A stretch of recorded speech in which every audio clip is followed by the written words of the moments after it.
همه ماها میمیریم و این شاید خیلی غم انگیز باشه، ولی زندگی رو که زیست میکنیم، خاطره هایی رو که با اطرافیانمون میسازیم هیچ وقت نمیمیرن و این شاید کمی از این زندگی فانی غم انگیز کم بکنه. به قول سیمون دوبوا در اول کتاب همه میمیرند میگه که همه میمیرند ولی قبل از این که بمیرند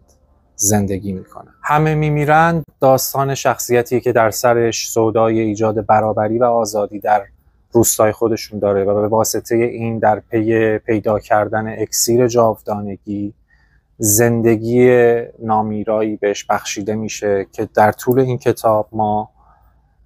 با زندگی 700 سالش همراه میشیم که در پی این زندگی شکست ها، پیروزی ها، از دست دادن ها، کشتن ها، امپراتوری ها و خیلی چیزهای دیگر رو با ما به اشتراک میذاره و در پایان شاید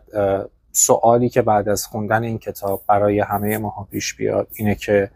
فانی بودن ما در این زندگی آیا یک محبت یا یک نفری؟